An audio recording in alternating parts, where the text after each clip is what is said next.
제가 계속해서 민수기 보고 있는데 오늘 네 번째 시간입니다. 네 번째 가운데 저희들은 이제 오늘 5장과 6장에 관한 이야기 함께 말씀을 좀 보도록 하겠습니다. 5장과 6장 하면은요, 전체 보기로 보시면 제가 이제 두 번째죠. 시내산에서 출발 준비가 세 부분으로 되어져 있는데 이 세 부분 가운데 두 번째에 해당하는 것입니다. 그래서 첫 번째는 인구조사였고요. 그 다음이 이제 거룩에 관한 규례. 진영을 짰잖아요. 이제 조사를 했고 진영을 짰고 그거에 맞춰서 진을 쳤고요. 군기대로 이 사람들이 다 이제 체계가 잡혔다라는 거죠. 체계가 잡히자마자 제일 먼저 한 게 뭐냐? 거룩에 관한 규례를 지켜라. 하나님께서 말씀하고 계시는 거예요. 그러면서 너희의 진영을 거룩하게. 거룩이라는 말이 카도시라는 게 구별됐다라는 거죠. 그러니까 너희 진영을 구별하라라는 명령을 하세요. 왜? 레위기에서 이미 주어졌지만 부정하고 정함에 대한 규례를 주셨잖아요. 그 정함과 규례에 대해서 말씀만 주셨고 그것을 지켜 행하도록 명령한 것은 물론 말씀 주실 때 하실 수도 있지만 이렇게 진영이 다 갖춰지고 조직이 짜이고 지휘관들이 생겨나고 하면서부터 명령, 하나님의 규례를 지킬 것을 요구한 거죠. 그 첫 번째가 무엇이냐? 거룩, 카독시예요. 구별하라는 것. 그러니까 그 안에는 뭐가 있냐면은요, 백성들 가운데 부정한 사람이 있다라고 한다면, 특별히 레위기에서 부정한 것의 제일 대표적인 게 뭐예요? 음식 규례 말고요. 자라아트죠. 자라아트라고 하는 나병, 한센병이라고 얘기했던 나병이라고 번역이 되어져 있지만 나병이 아니라 원래 자라아트라고 하는 게 곰팡이 진균, 곰팡이균에 의해서 피부 감염이나 집안에 곰팡이가 피거나 가구에 곰팡이가 피거나 그 곰팡이 핀 모든 것을 자라아트라고 이야기했고 그것에 대한 규례가 레위기 보시면 정결법의 가장 많은 부분을 차지해요. 그래서 그것들에 대한 정결례, 그러니까 그것을 지키라고 이야기하는 게 이제 5장에서 시작되어지면서 나오는 것이다. 보시면 돼요. 그러니까 이제 본격적으로 하나님께서 말씀 주신 것을 이제 지켜라라고 이야기하시고 명령하셨다라고 하면 되고요. 그것들이 조직이 만들어지고 나서 관리가 세워지고 뭐 이제 군인 체계로 만들어진 거니까 뭐 군 지휘관들이 있겠죠. 그리고 이제 우리가 흔히 이야기하는 이제 백부장, 천부장들을 세워 나가겠죠. 그리고 백부장, 천부장이라고 하는 게 또 출애굽기를 보면은 쇼페팀, 재판하는 사람으로 시작을 했잖아요. 모세가 먼저 재판하는데 다 힘드니까 그 장인 이드로가 보고서는 야, 이건 어리석은 짓이다. 너 혼자 하는 거는 백성들 가운데 똘똘한 사람들 불러서 그들로 10부장, 백부장, 천부장을 만들어서 그들이 네가 말씀을 가르쳐서 재판, 시시비비를 가리도록 하고 거기서 해결이 안 되면 한마디로 상급이죠. 우리나라도 삼법인데 항소 3번 할 수 있는데 그 재판을 3번 받을 수 있는데 한마디로 10부장에서 안 돼서 백부장에서 억울하다, 천부장 안 되면 모세에게 이런 식으로 그렇게 하도록 해라 했을 때 세웠던 이들 10부장, 백부장, 천부장이 전부 다 쇼페팀이었어요. 쇼페팀. 그 쇼페팀이라는 게 사사라는 거예요. 사사. 재판관이죠, 재판관. 그러니까 원래 사사들은 재판하는 사람들이었어요. 재판하는 사람들. 그러니까 그렇게 조직이 만들어지고 제일 먼저 요구한 것은 거룩하라. 그러니까 너희의 진영을 거룩하게 만들어라. 너희가 이제 진을 짜서 이동해서 텐트 치고 딱 이제 동서남북으로 진영을 딱 짜면 이제 거기를 거룩하게 만들어라. 왜? 하나님께서 너희와 함께 하니까. 그 진영 가운데 내가 있으니까 너희도 거룩하게 하라라고 하는 게 오늘 5장에서 시작되어지는 말씀이다라고 보시면 됩니다. 우리가 한번 들어가면은요, 이 5장에서 8장까지가 거룩에 관한 규례를 이야기하는데 5가지죠. 정결법에 관한 이야기, 나실인에 관한 것, 그리고 7장이 하나님께 드리는 예물에 관한 것, 그 다음에 8장에서 등잔대 켜는 법과 제작, 만드는 법에 대한 것, 그리고 마지막에 레위인을 요제로 하나님께 드리는 이야기. 그래서 이 5가지가 거룩에 관한 5장에서 8장까지 이야기입니다. 여기 보시면 이제 법이 나오잖아요. 정결법이 지켜라. 나실인법이 주어지죠. 레위기에 없는 민수기의 법이에요. 그리고 이제 여기에서 하나님께 드리는 예물은 어떻게 드려야 되는가. 그러니까 백성들이 이제 예물을 드려요. 그 다음에 등잔대 만들고 제작하는 것도 민수기에 나오는 출애굽기에서 나왔던 이야기인데 여기서 이제 그걸 켜고 제작하는 법에 대해서 다시 한번 나오죠. 이런 것들이 이제 민수기 율법이에요. 민수기에만 나오는 민수기법. 그래서 613개의 미츠보트라고 하는 법이 창세기에도 있고 출애굽기에도 있고 레위기에도 있고 민수기에도 있고 신명기에도 있어요. 그 가운데 레위기가 가장 많고 두 번째로 신명기가 많은데 민수기, 출애굽기, 창세기에도 각각의 미츠보트 하나님의 법이 있는데 민수기에 관련된 법들이 지금 여기에 이제 집중해서 나오고 있는 거죠. 그 중에 이제 가장 대표적인 게 나실인이에요. 그래서 오늘은 5장과 6장에 대한 부분들을 좀 보려고 하는데 정결법 이제 보겠습니다. 정결법은요 3가지로 나눠져요. 진영의 정결 유지를 명령합니다. 명령하는 거고요. 손해배상 규례, 손해배상을 어떻게 해야 되는가와 제사장의 분깃에 관한 규례가 있고요. 남편과 아내 사이에 의심의 법이 있습니다. 3가지의 이야기가 정결법 가운데 들어있는데 그러니까 이 상황이 어떤 상황이다? 아까 방금 말씀드렸지만 진영이 다 짜지고 레위기 율법도 주어지고 그러니까 이제 우리가 순서를 보면 돼요. 하나님께서 언약을 맺었죠. 성막을 지었고 성막 위에 하나님의 영광이 임했고 하나님께서 임하시자 모세를 불러서 회막 앞으로 불러서 휘장 앞에 부르셔서 레위기 율법을 주셨단 말이에요. 레위기 율법을 주셨고요. 그 일련의 과정들이 쭉 진행이 된 다음에 하나님께서 뭐예요? 제사장 위임식을 하라고 그래서 아론에게 그 아들들에게 제사장 위임식을 했고 백성들 앞에서 7일 동안 그 제사장 위임식을 했고 또 율법을 받은 그런 이후에 제사장 위임식을 한 다음에 그 다음에 이제 첫째 달이 지나면서 인구조사를 명령해서 조직을 동서남북으로 각각의 깃발에 따라서 진영을 짜도록 조직을 만들었단 말이죠. 그러고 난 다음에 하나님께서 처음으로 이제 명령, 계시인 거죠. 그러니까 시행, 마치 이제 우리나라에서 이제 법을 제정하면 법이 언제부터 시행됩니다. 라고 하는 시행령이 내려지듯이 율법이 이제 지켜라 라는 거예요. 한마디로. 그러니까 이때부터는 율법을 지켜야 되는 거예요. 하나님의 직접적인 명령이 모세를 통해서. 그 첫 번째가 뭐냐? 너희의 진영을 정결하게 하라라는 거죠.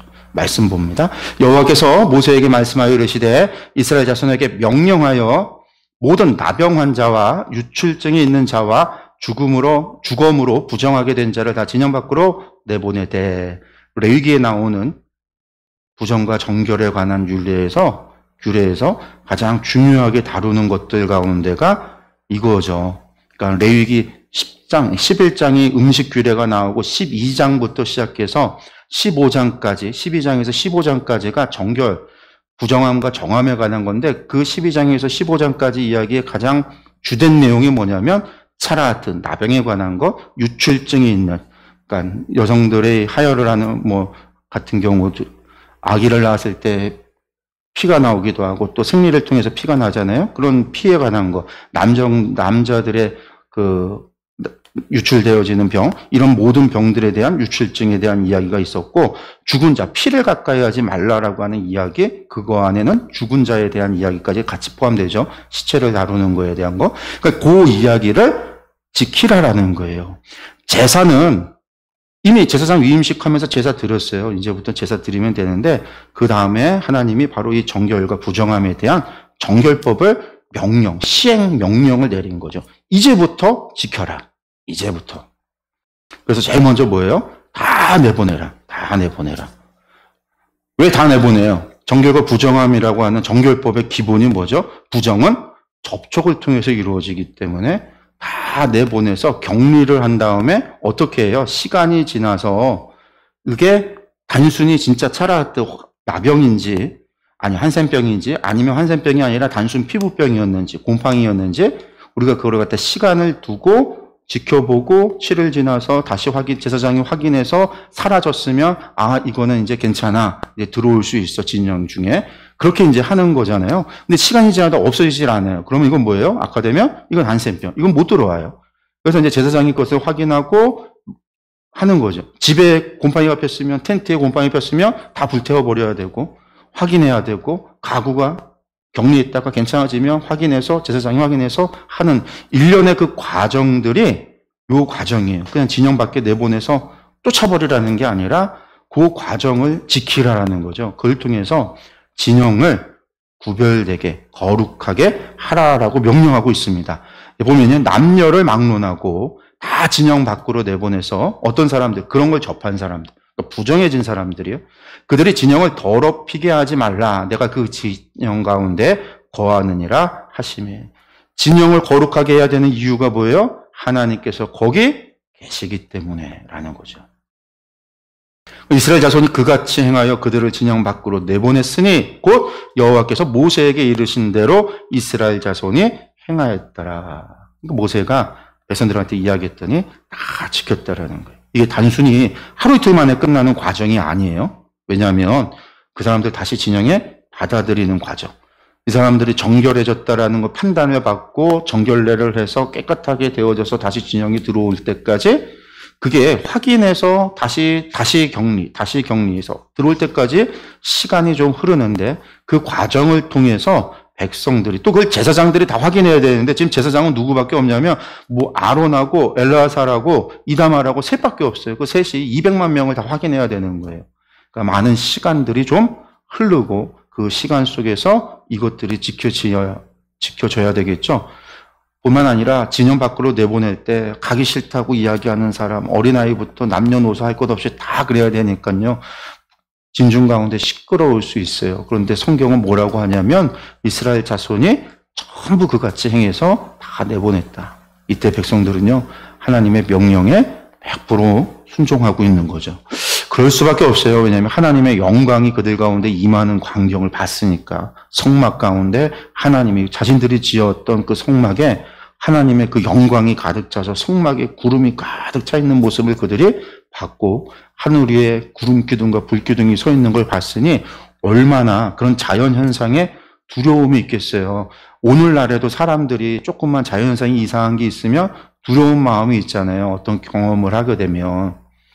저희가 중국에 있을 때 지진이 났었어요. 중국에. 선교사로 있을 때 지진이 났었어요. 사천에.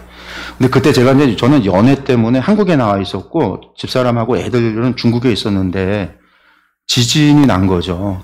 제가 이제 들어가기 전날에 월요일날 비행기를 타야 되는데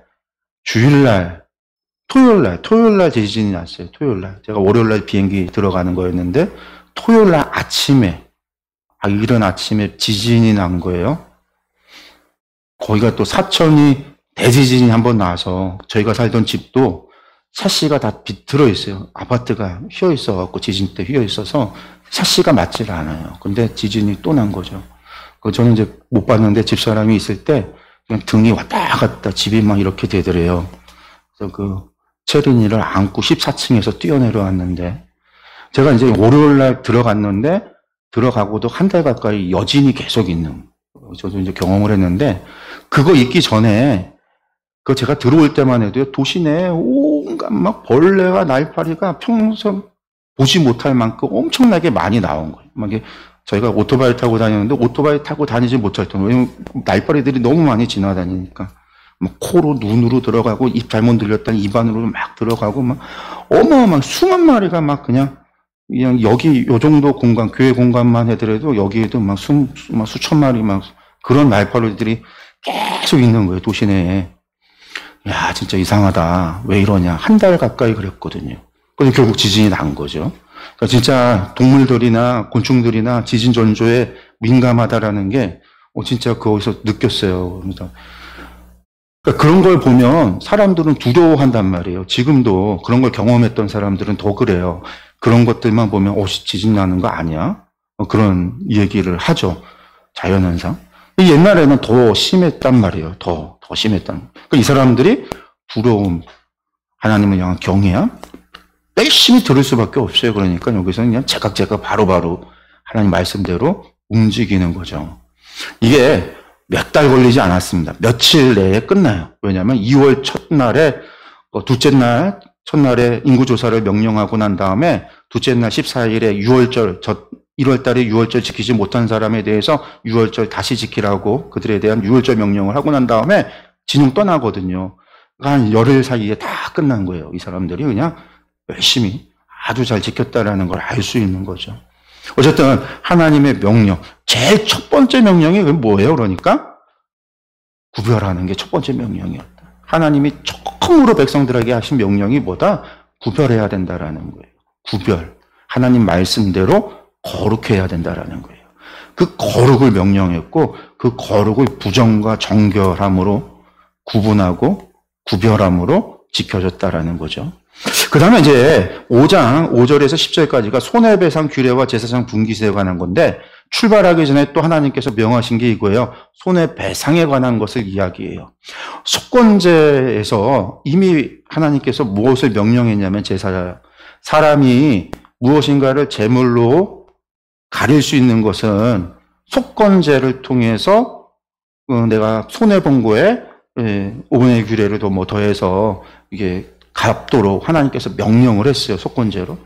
갚을 수 없는 것은 속죄제로 제사를 드리고 속건제에서는 갚을 수 있는 거는 손해배상할 수 있는 것에 대해서는 할 수 있었는데 구별하고 나서 제일 두 번째 명령한 거는 손해배상. 너희 가운데 분쟁이 있거나 손해배상하거나 나쁜 사람들한테 손해를 끼친 게 있으면 다 가려라. 다 끝내. 그리고 시작하는 거야. 한마디로 그거예요. 다 너희들 가운데 시비 끝내. 여기서. 이제부터 우리는 다 뭐예요? 하나님의 거룩한 백성이니까. 하나님의 법대로 살아가야 되는 거룩한 백성이니까. 손해배상에 대한 규례를 줬다라는 것은 이것을 시행하도록 명령했다라는 거예요. 말씀 보면요. 여호와께서 모세에게 말씀하여 이르시되 이스라엘 자손에게 이르라 남자나 여자나 사람들이 범하는 죄를 범하여 여호와께 거역함으로 죄를 지으면 이제 사람이 범하는 죄를 범해서 여호와께 거역했다라는 건 뭐예요? 여호와께서 거역했다라는 말은 하나님의 말씀을 어겼다라는 거죠. 그러니까 원래 거역했다라는 말이 지난번에도 말씀을 드렸어요. 원래 거역했다라는 말이 뭐냐? 원래 이스라엘과 하나님의 백성과 우리는요 함께 걸어가야 되는데 반대로 갔다라는 거잖아요. 거역했다라는 게 반대로 걸었다라는 얘기예요. 히브리어로 반대로 갔다라는 거예요. 하나님의 말씀을 반대. 그렇게 죄를 지으면 그 지은 죄를 자복하고 그 죄값을 온전히 갚되 5분의 1을 더해서 그가 죄를 지었던 사람에게 돌려줘라. 이게 속건제에서 나오는 이야기, 속건제 때 갚아야 되는 것을 이야기하셨었는데 여기서 다시 이야기를 해요. 무조건 자복하고 죄값을 치러라. 갚아줘라. 5분의 1. 만일 받을 사람이 없어요. 죽어서 없어요. 그 친척도 없어요. 내가 분명히 누군가에게 손해를 줬는데 그 집안이 다 망했어요. 친척이고 사람이고 다 망해서 없어졌으면 그러면 그걸 끝나고 땡한 것이냐? 그게 아니라 그 죄값을 하나님께 드려라. 여호와께 드려라. 그래서 여호와께 드려서 제사장에게로 돌려라. 그러면 그를 위해서 속죄할 속죄의 순양과 함께 돌릴 것이다. 그러니까 속죄할 속죄의 순양과 함께 돌리는 거. 그렇게 해서 너희가 다 죄를 사람들 가운데 시비를 붙었던 그 모든 것에 대해서 다 털고 가야 된다. 회개하고 가야 된다. 정결함과 부정함 한 것으로 끝나는 게 아니라 회개하고 가야 되고 사람과 사람 가운데 지었던 죄에 대해서는요 다 배상하고 서로가 그것에 대해서 인정하고 용서를 구하고 하고 가야 된다라는 거예요. 그러니까 늘 얘기하는 거죠. 밀양이라고 하는 영화. 이게 항상 이게 참 그 밀양이라는 영화가 반기독교적인 사람들이 기독교는 반기독교적이라 이렇게 이야기하는 사람도 있긴 하지만 반기독교가 아니라 정말 기독교적인 거예요. 기독교인이 절대로 놓쳐서는 안 되는 거죠. 내가 사람을 죽였는데 그 죽인 부모에게 용서를 구하지 않고 내가 감옥에서 교회 가갖고 하나님 앞에 용서 구했다고 해서 내가 죄사함 받았다고 평안을 누린다? 그러면 그 용서 받는 게 아니에요. 하나님 그렇게 용서 안 하신다라는 거예요. 사람에게 잘못한 것은요 사람에게 용서 구하라는 거예요. 손해배상한다는 거, 자복한다라는 게 뭐예요? 자복은 그냥 내가 말로 하는 게 아니에요, 여러분들. 자복이라는 거는 엎드려서 내 죄를 고한다라는 거예요. 용서를 구한다라는 게 자복이에요. 사람에게 잘못한 것은 사람에게 용서를 구해서 용서받아야 되는, 손해배상 끼친 거에 대해서 갚아야 된다는. 근데 오늘날 한국 교회가, 특히 우리 한국 교회가 이게 잃어버렸잖아요. 왜? 그냥 기도원 신앙이, 기도원의 신앙이, 새벽 기도의 신앙, 통성 기도의 신앙이 잘못된 회개를 가르쳐 놔서 그래요. 이거 막 남들 시끄럽게 통성으로 기도하는 그 소음 속에 나도 꼽살이 껴서 나도 소리 내서 하나님 앞에 용서를 구하면 나는 용서 받았다라고 생각하는 신앙. 이게 잘못된 신앙이라는 거예요. 성경은 그러한 회개를 가르친 적이 없어요. 그런 회개를 말한 적이 없어요. 하나님 앞에 자복하라고 하는 것이 그 자복이 아니란 말이에요. 하나님 앞에 잘못한 것은 하나님께 용서를 구하고 사람에게 잘못한 건 사람에게 가서 용서를 구하라고 그랬어요. 근데 우리는 사람에게 잘못한 걸 전부 하나님께 가서 이야기하고 하나님 앞에 내가 그냥 토해놓고 자기 위안이죠. 나는 회개 받았어. 나는 회개했어. 그러니까 난 용서 받은 거야. 난 구원 받은 거야. 미량에 있는 그 살인자, 감옥에 있던 살인자처럼. 이게 아주 잘못된 신앙이라는 거예요.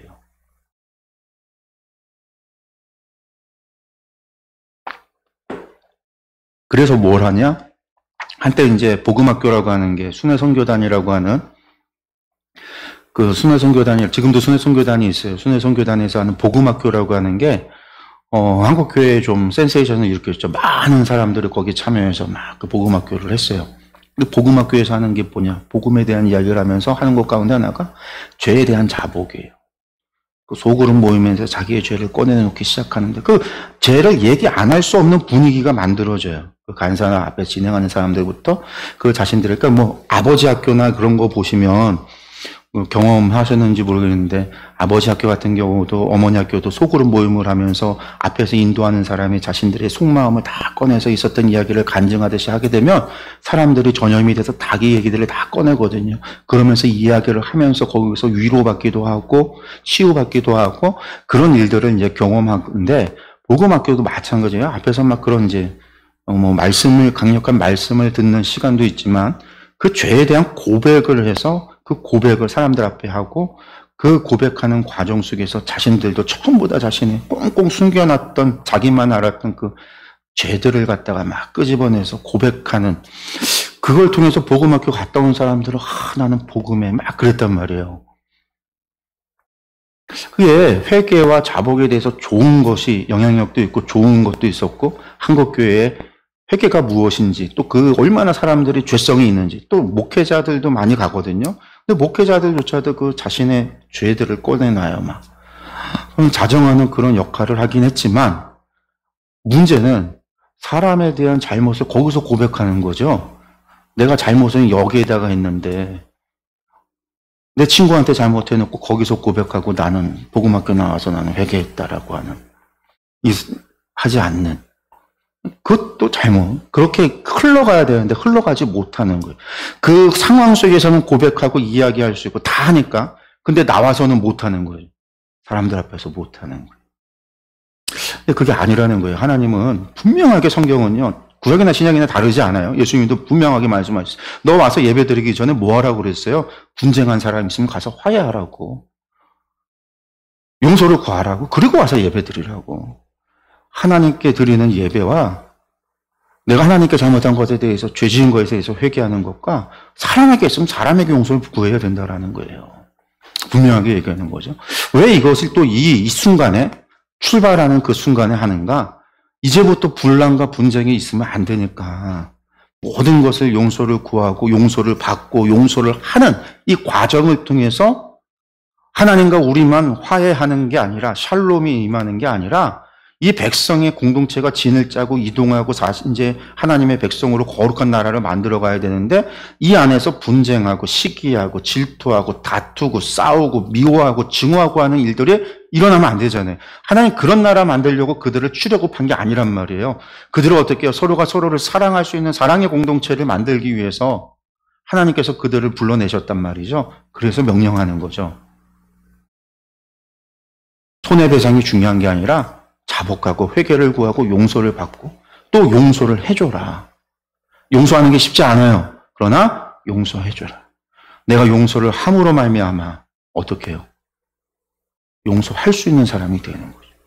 다른 사람에게 또한 용서받을 수도 있는 거고. 예.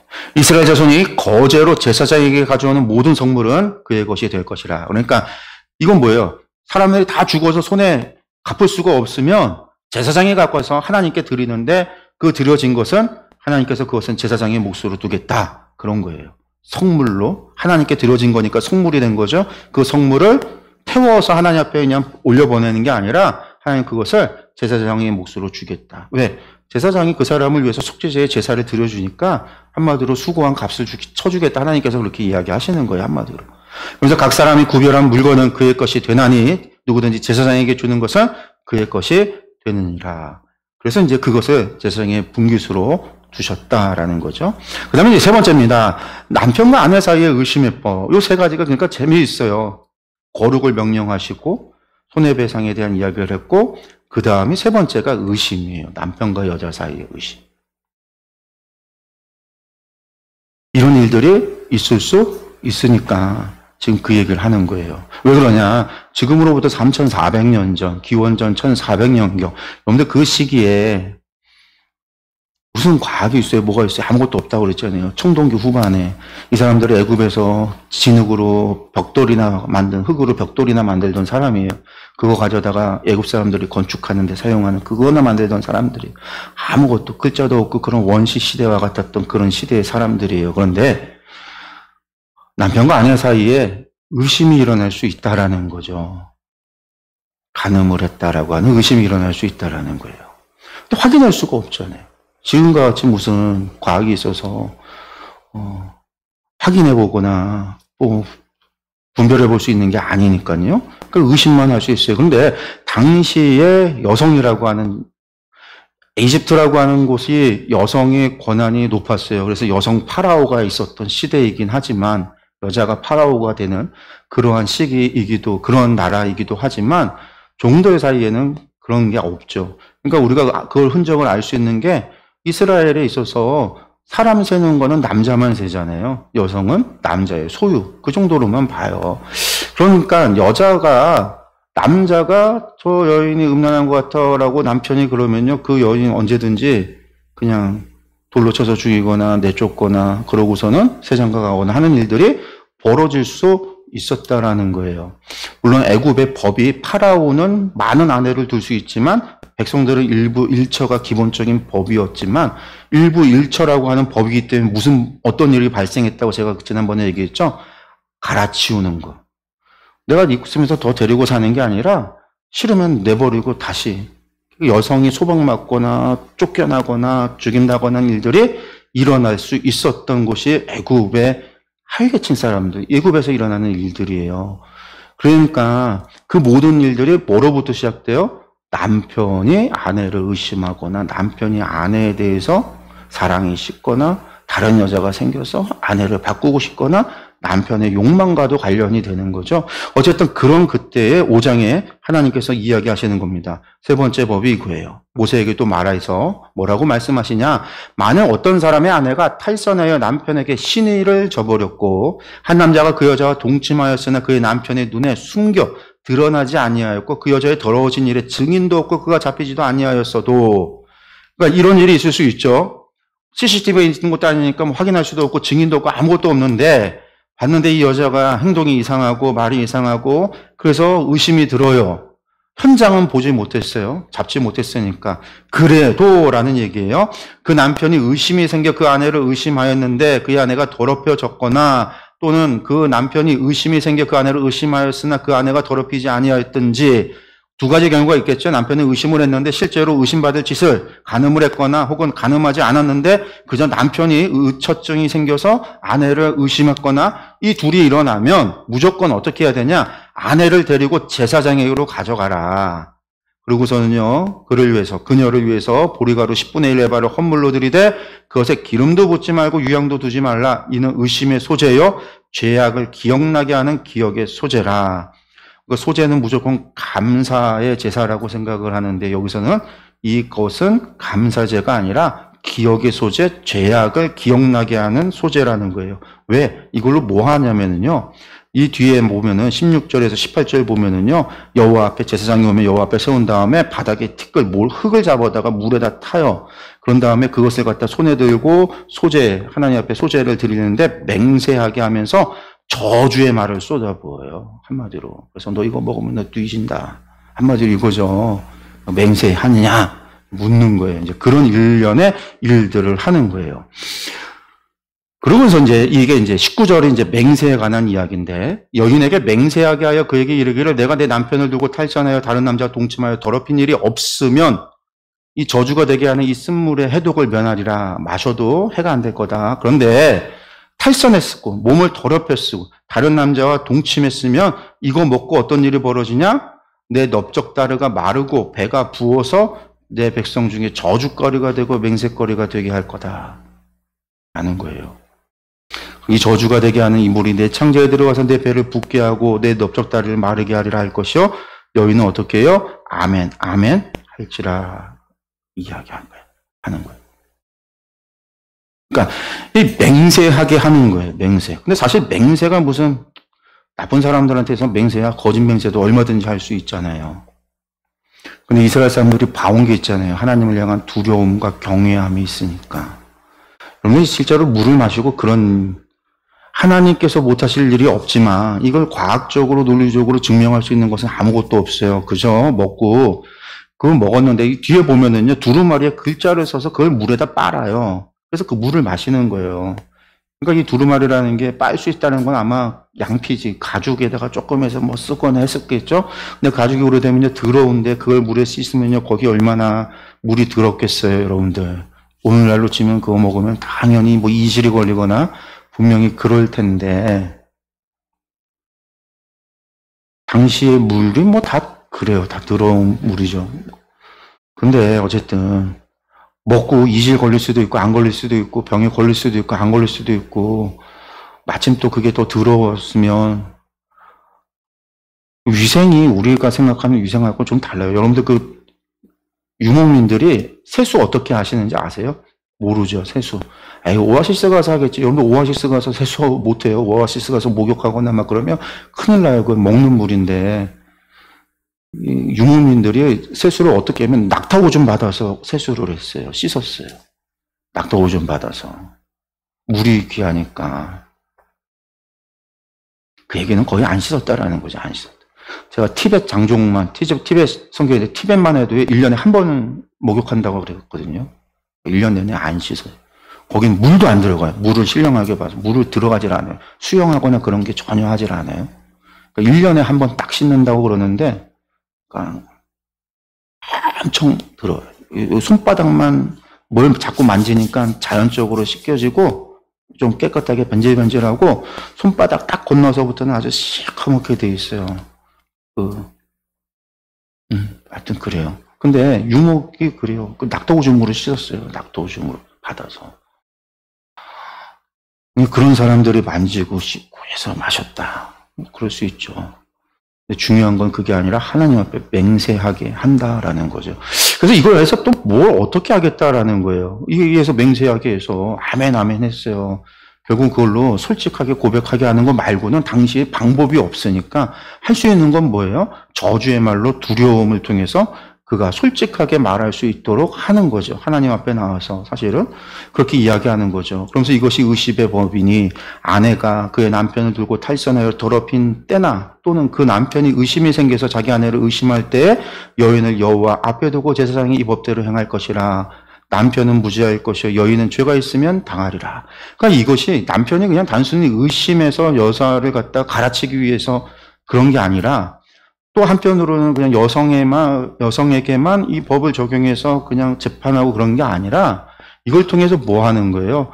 여성의 무죄함도 드러날 수 있는 거예요. 이걸 통해서 여자가 나는 그런 적이 없다고 당당하게 얘기해. 남편이 의심하는데 제사장 앞에 가서 나의 당당함을 드러내고 이야기하고 하나님 앞에 이야기하고 맹세할 때 이를 통해서 뭐라는 거예요? 여인의 무죄함은 의처증이라고 하는 거, 의부증이라는 게 한번 생기기 시작을 하면 어떻게 돼요? 이거 사실 정신병이잖아요. 이거 정신병이에요. 고쳐지지가 않아요. 고치기가 힘들죠.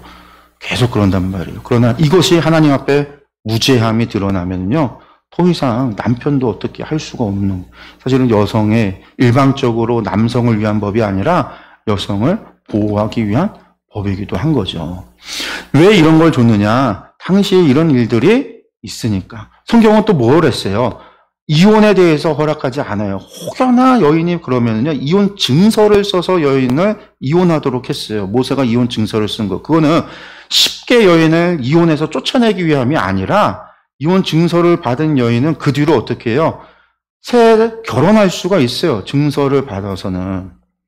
여인이 사회에서 매장당하는 게 아니라 이혼 이후에도 여인이 사회에서 살아갈 수 있도록 하는 거예요. 근데 정말 부정한 일이 있어서 그렇다고 한다면 안 되죠. 부정하면 쫓겨나야 되지만. 어쨌든 이것이 의심의 법. 결국 이것도 애굽에서 있었던 그들이 가지고 있던 풍속들, 이것으로부터 구별되는 거예요. 어디서부터? 가정 안에서부터. 가장 작은 공동체가 가정이고 남편과 아내라의 공동체니까요. 거기서부터.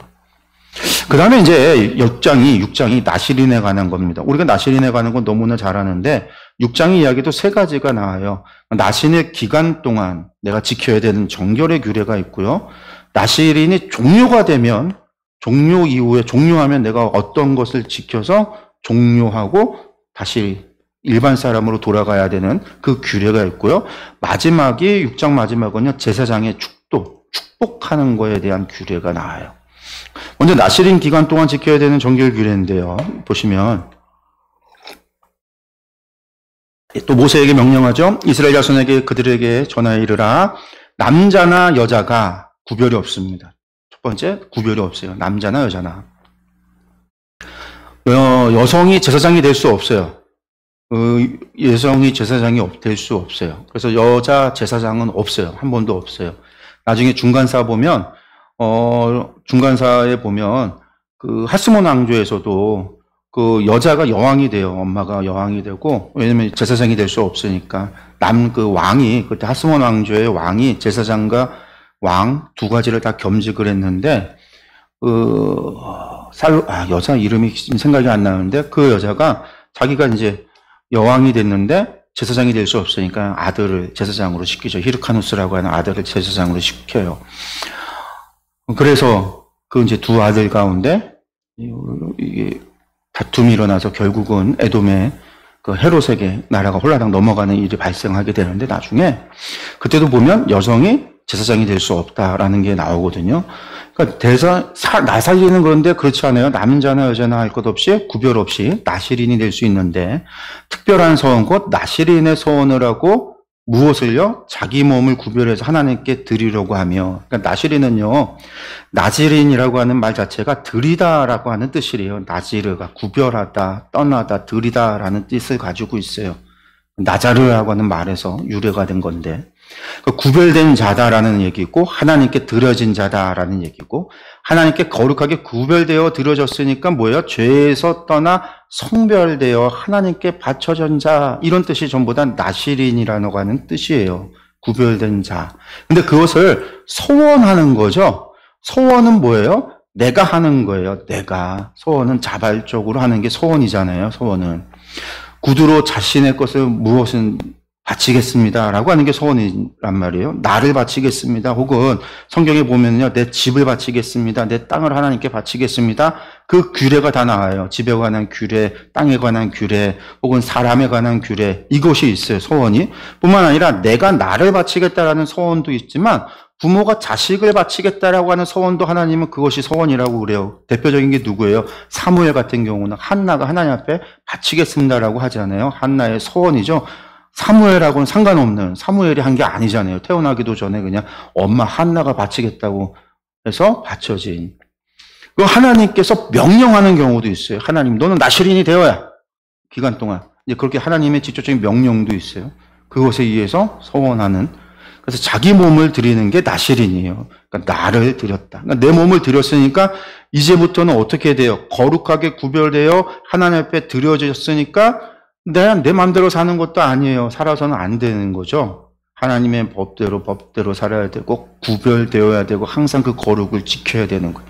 여러분들 이게 몸을 구별을 하나님께 드렸다는 게 로마서에서 사도 바울이 이야기하는 거예요. 우리의 영적 예배가 뭐예요? 우리를 산 제물로 하나님께 드렸다라는 거. 원래 제물은요, 잡아서 죽여서 각을 떠서 불태워서 드리잖아요.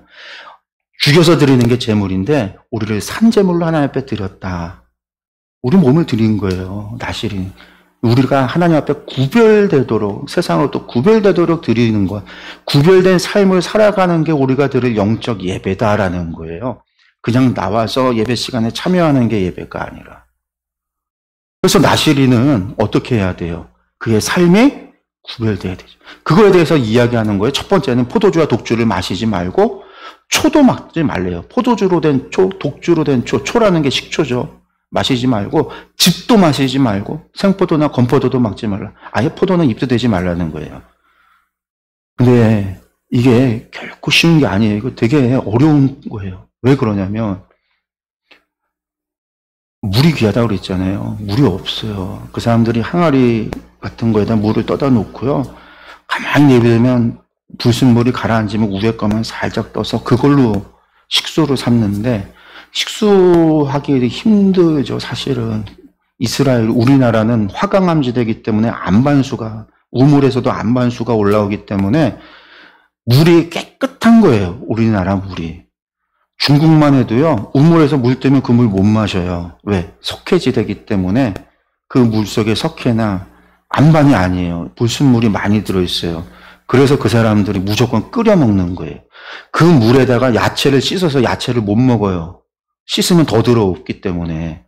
그래서 기름에다 씻는 거예요. 기름에. 그래서 기름으로 볶는 거죠. 야채를 기름에 볶아서 먹는, 데치는 거죠. 기름에 씻는 거예요. 소독해서. 안 그러면 병이 걸리니까. 여러분들 영국 가면 영국의 설거지법이 있어요. 여러분들 영국 설거지법이 뭔지 아세요? 우리나라는 물을 하면 퐁퐁으로 설거지 한 다음에 그 물에다가 다 씻어서 놓잖아요. 씻어서 헹군 다음에 놓잖아요. 영국 설거지법은요, 퐁퐁에다가 이렇게 거품을 내잖아요. 헹구질 않아요. 거품으로 하면 그게 설거지 끝이에요.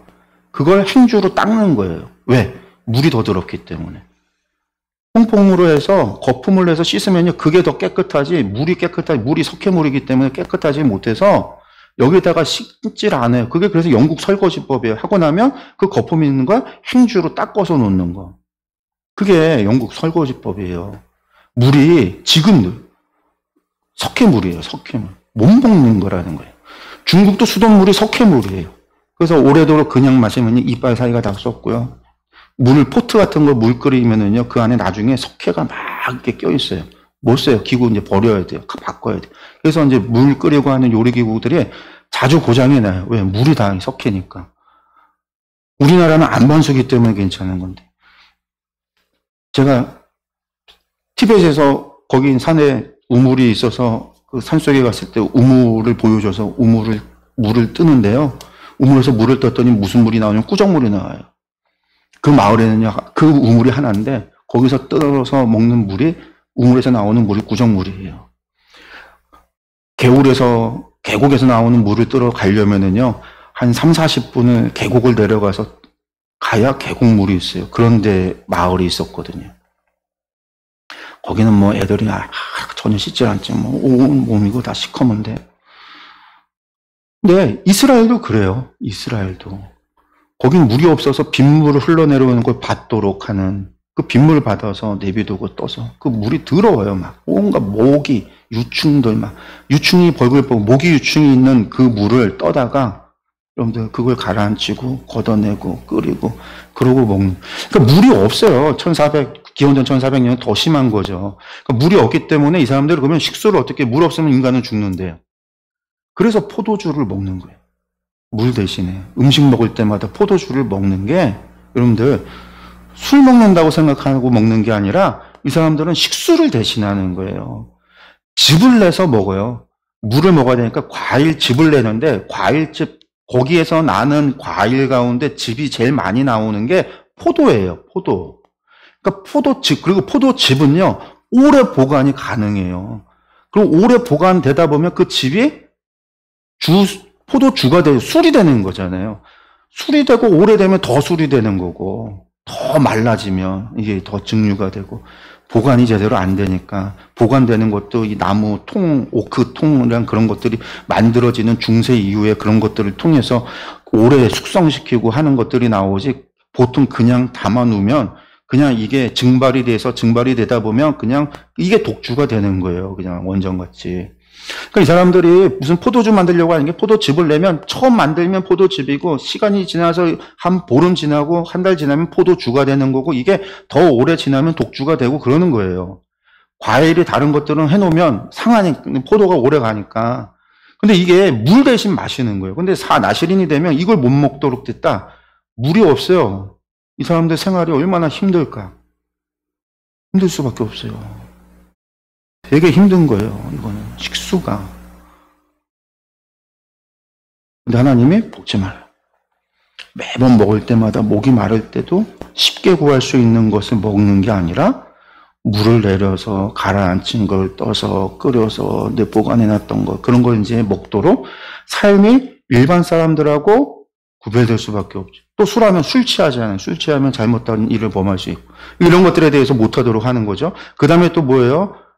포도에 관한 건 아예 이제 만지지도 말라는 거고 머리에 삭도를 대지 말라라고 이야기하고 있어요. 머리에 삭도 된다는 게 이마를 이제 머리카락을 자르지 말라라는 거예요. 머리를 기르라는 건데 이것도 마찬가지예요. 여러분들 머리 기르는 게 쉽지 않아요. 관리하는 게. 사무엘을 일평생 나시린으로 세웠으니까 태어나서 한 번도 머리를 안 잘랐다라고 한 사무엘이 나이가 많아서 죽거든요. 그러니까 만약 60살 살았다고 하면 60년을 머리카락을 안 잘랐다고 생각을 한번 해보세요. 머리카락이 얼마나 길까. 그거 가지고 다니는 것도 힘들 거예요. 관리하는 것도 힘들고. 애굽 사람들이 그 애굽은 파라오나 왕비나 머리를 다 빠박으로 밀었어요.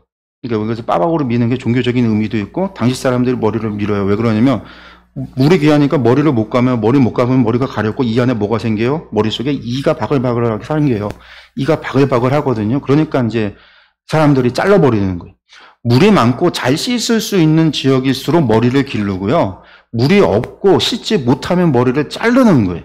우리나라가 물이 풍부하니까 머리를 길러서 상투를 하는 거지 저 만주에 물이 귀한 그쪽 가면 머리를 밀어서 변발을 해버리는 거고 유럽 로마나 애국 같은 경우도 나일강이 있음에도 불구하고요. 이나 이런 게 하니까 밀어서 파라오들 빠박을 만드는 거예요. 그리고 그 위에 모자나 가발을 쓰거나 하고 그러니까 일반 사람들은 전부 다 머리를 짧게 잘랐는데 나시린은 자르지 마라.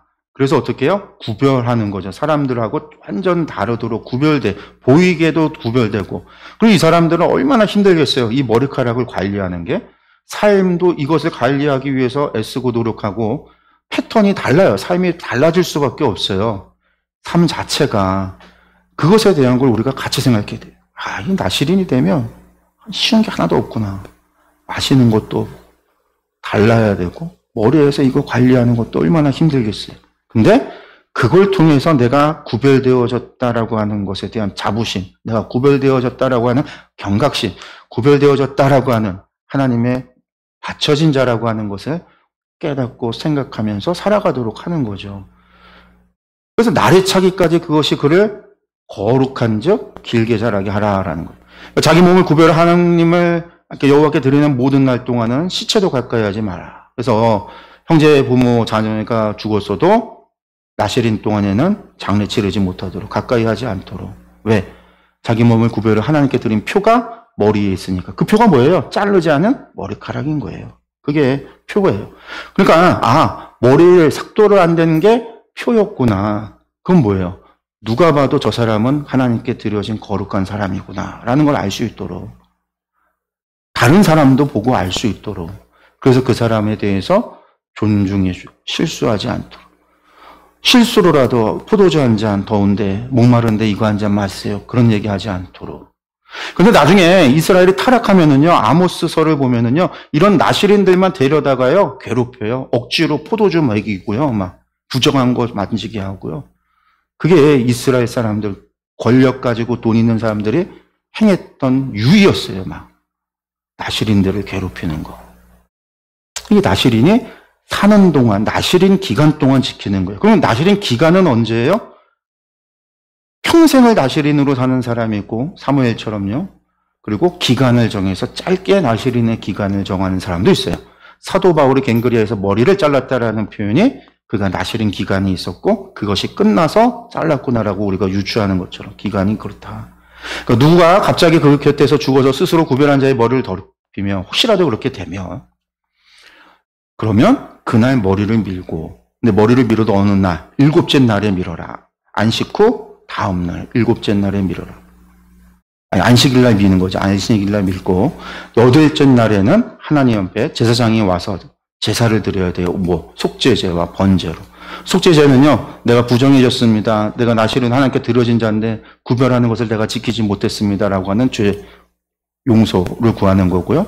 그 다음에 번제물은요, 내가 다시 하나님 앞에 나신으로 살아가겠습니다. 하나님 나를 올라 드리겠습니다. 라고 번제를 드린다라는 거예요. 그래서 죄를 속하고 그날에 다시금 머리를 성결하게 자르는 거죠. 잘라서 성결하게. 그래서 그때부터 다시 개간. 그러니까 지나간 것은 무효. 내가 하나님 1년간 하겠습니다 했는데 365일 중에 364일 때 그냥 그런 일을 겪었어요. 그러면 지나간 거 다 무효. 다시 지켜야 된다라는 거죠. 그래서 나시린 규례를 보면 이게 왜 이게 나시린이 있느냐? 왜 드려진 자냐? 원래 드려진 건 누가 드려졌냐면 레위 지파가 드려지잖아요. 그래서 나중에 보면 우리가 아까 뒤에 보면은 우리 두 번째 과정 가운데 끝에가 레위인들을 요제로 하나님께 드렸다라는 건 나오는데 레위인들이 하나님께 장자를 대신해서 드려진 사람들이에요. 나시린이에요. 나시린 된 사람들이에요. 근데 레위 지파 사람들만 하나님을 섬기느냐? 아니, 일반 백성들 가운데서 하나님 섬기고 나를 드리고 싶고 하나님을 섬기고 싶은 사람이 있을 수 있으니까 그들을 위해서 나시린법을 준 거죠. 기회를. 남녀가 상관없이. 그 세 명이 나시린이 금기해야 되는 것이 포도주와 독주, 마시는 거, 음료에 관한 거, 머리에 삭도를 대지만 외형적인 거, 그다음에 시체를 접촉하지 말라라고 하는 거. 이것이 주어졌다라는 거예요. 그 대표적인 사사가 이 나시린 이 삼손인데 삼손은 나중에 보면은요, 나시린 규정을 모두 어긴 사람이 되죠. 포도주와 독주, 술 먹는 거 좋아했고, 시체를 갖다가 죽은 사자를 만지기도 하고, 막 그 사자 뼈를 가져다가 블레셋 사람들 쳐 죽이기도 하고, 시체 접촉하는 것도 막 했고요. 나중에 드릴라한테 얘기해서 결국 머리가 밀려지는 일도 겪게 되죠. 그러니까 그가 나중에 그 감옥에서 연자맷돌을 놓을 때 두 눈이 뽑혀져서 감옥에 있으니까 포도주와 독주도 마시지 못하고, 머리가 잘린 뒤로 거기에 처박혀져 있었으니까 머리가 다시 자라나기 시작을 하고, 거기서 다시금 나시린으로서 하나님 앞에 마지막, 하나님 저에게 마지막 기회를 달라고 부르짖을 때 하나님이 응답하시는 거죠. 이게 나시린 규례다. 그 나시린 규례가 끝나면 뭘 해야 되냐? 끝났을 때 6장 13절에서 21절입니다. 나시린의 법이 이러하다라고 하면서 날이 차면, 그러니까 죽을 때 평생 바쳐지는 사람이 아니라 기간을 두고 끝날 때가 되면 어떻게 하냐? 헌물로 이 사람이 이제 다시금 하나님께 드려졌다가 일반 백성으로 돌아오는 거잖아요. 하나님의 그냥 백성으로 돌아오는 거잖아요.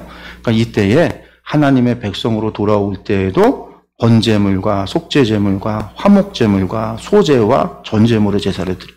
제사가 엄청 많아요. 번제는 뭐예요? 하나님께 드리는 거예요. 다시 한번 재혼신. 이때는요, 나시린을 선신하고 살아가겠습니다가 아니라 이제 일반 백성으로 하나님 백성으로 살아가겠습니다라고 하는 헌신의 번제. 그리고 나시린이 끝났지만 그럼에도 다시금 속죄. 하나님의 백성이 되기 전에 속죄. 그리고 하나님의 백성으로서 화목제물. 일반으로 돌아오는 거에 대한 화목제물. 그리고 하나님 앞에 감사의 소제와 전제. 이것들을 드리도록 했다라는 거죠. 그래서 제사장을 통해서 이것들을 드렸다. 제사를 드리는 게 제일 첫 번째예요. 그리고 난 다음에 이제 와서 사람들하고의 구별을 없애야 되잖아요. 구별되는 게 뭐예요? 머리잖아요. 기른 거. 10년을 했으면 10년을 기른 거. 그거를 자르는 거죠. 그리고 그것을요, 머리카락을 화목잼을 태울 때 그 불에다가 넣어서 태워버려요. 그래서 머리를 잘라서 구별됐던 그가 하나님의 백성들과 구별되지 않는 거죠. 세상과는 구별되어 있는 건데 나시린으로서 구별됐던 그가 이제 그러니까 일반 백성들과 똑같이 돌아가는 거예요. 그러니까 나를 드렸던 내가 다시 돌아갑니다. 사실은 뭐 내가 드려지지 않아도 우린 다 하나님께 드려진 자죠. 사도 바울의 얘기로 한다면 그렇지만 구약에서는 구별됐다라는 거예요. 성막에서 하나님을 섬기다가 이제는 성막에서 하나님을 섬기지 않고 내 집으로 내 가정으로 돌아가니까 어떻게 보면 그 돌아간다는 것 자체 그곳으로 속죄제를 드리는 것일 수도 있어요. 하나님, 제가 하나님 섬겼는데 이제는 돌아가야 됩니다. 죄송합니다. 라고 하는 의미로 속죄제를 드려라 하고 하는 것일 수도 있죠. 그래서 그래서 나시린을 갖다가 그렇게 드린 다음에 어떻게 해요? 이 두 무교병과 하나를 나시린 두 손에 쥐고 요건 뭐예요? 여호와 앞에 요제로 흔들면서 하나님 앞에 제사 요제로 드려라. 감사의 제사죠. 감사, 요제. 그리고 또 드리는 거죠. 하나님 앞에 드리는 의미가 요제예요. 요제. 그래서 이 제사 나시린이 일반 백성이 되지만 여전히 일반 백성도 하나님의 거룩한 백성이기에 하나님의 거룩한 백성으로 나를 드립니다. 그렇게 이제 제사를 드리는 거예요. 그러니까 이 제사가 마지막에 끝날 때 이런 제사가 많은 게 이제 과정이 있는 거죠. 그래서 이 하나하나가 이 사람이 이제 과정을 잘 마치고 다시 하나님의 백성으로, 일반 백성으로 돌아가지만 그럼에도 하나님의 백성으로 살아가겠습니다라고 하는 재혼신의 시간을 갖는 하나의 중요한 이 사건이죠. 이 사람에게 있어서는요. 사도 바울이 머리카락을 잘라 그때에는 제사를 드릴 수가 없었으니까 아마 그때에는 머리카락을 자르면서 회당에서 행해졌던 어떤 다른 정결례와 그런 것들이 있었을 것 같아요. 근데 우리가 성경에는 그런 이야기들이 나오질 않고 설명이 없어서 거기까지는 이제 우리가 알지는 못하지만 아마도 유대인들이 그 시간들을 그냥 아주 좀 중요한 행사로 이렇게 또 보고 하고 있는 것 같습니다. 그러고 나서 이제 마지막에 6장 22절에서 27절이 축도하는 거예요. 제사장의 축도인데 여기 우리가 이제 잘 아는 유명한 말씀입니다. 여호와께서 모세에게 이르시되 아론과 그의 아들들에게 말하여 이르기를 너희는 이스라엘 자손을 위하여 이렇게 축복하여 이르라. 여러분들 축복하라는 게 바라크라고 하는 말인데요. 무릎을 꿇다라는 말이에요. 바라크라고 하는 게 축복이 바라크, 무릎을 꿇다라는 거예요. 그러니까 복을 구하는 사람이 무릎을 꿇은 상태로 간구하는 게 축복이에요. 축복.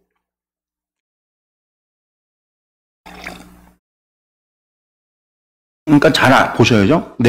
제가 성도님들을 축복한다라고 한다면 내가 무릎을 꿇고 하나님 앞에 간구한다라는 거예요. 그게 바라크예요. 그러니까 바라크 하면 사람들은, 히브리 사람들은 어떻게 생각하겠어요? 누구에게 구하는 거죠? 하나님께. 무릎 꿇는 사람에게 무슨 능력이 있어요? 없어요. 축복하는 자에게 능력이 있는 게 아니라 축복하는 자는 무릎 꿇는 자다. 간구하고 요청하는 자다. 그러니까 저 사람은 아무것도 아니죠. 간구하는 자지. 중요한 건 복을 주시는 분이잖아요. 복의 근원이 누구예요? 하나님. 그래서 이 바라크라는 말 안에 그 의미가 있어요. 근데 우리는요, 축복하는 사람이 뭔가 대단한 사람으로 생각하죠. 그래서 어떻게 해요? 목사님 저한테 기도 좀 해주세요. 좀 축도 좀 해주세요. 축복 좀 해주세요. 누가 좀 용하다라고 하는 무당 찾아다니듯이 목사님, 어떤 목사님 하면 그 목사님한테 가서 막 기도받고, 기도원 가서 목사님한테 기도받고, 저 목사님한테 기도받고, 막 이런 사람들이 많아요. 왜? 우리는 샤머니즘을 봐왔기 때문에 무당 굿하거나 무당이 능력이 있어갖고서는 귀신을 부리고 막 그런 일을 한다라고 생각하니까 병을 고쳐도 막 목사가 기도해서 병 고쳤다라고 생각, 목사가 기도해서 병 고친 게 아니죠. 하나님이 고쳐주시고자 하면 고쳐주시는 것이지 사람이 하는 게 아니란 말이에요. 사람은 그저 간구할 뿐이고. 근데 축복도 마찬가지예요. 우리는 축복이라는 게 비는 거잖아요. 복을 비는 거예요. 그러니까 말 자체가 축복은 복을 빌다라는 거예요. 근데 우리가 그래서 하나님 앞에 절대 하나님 축복하다라는 말을 써서는 안 된다라고 제가 강조하는 이유가 하나님이 도대체 누구한테 무릎 꿇고 복을 빌어요? 말도 안 되는 거예요. 바라크가 무릎 꿇는 건데 도대체 하나님이 누구에게 무릎을 꿇냐고요. 그러니까 이런 말을 써서는 안 돼요. 근데 우리나라가 다 축복하다는 말을 목사님들마다 다 해요. 불편해 죽겠어요. 기도하거나 뭐 할 때 그런 거 보면 그냥 불편해요. 아무리 유명한 목사님이라고 해도 그런 말을 쓰고 있으면 불편해요, 막. 기본도 안 돼 있다, 이제.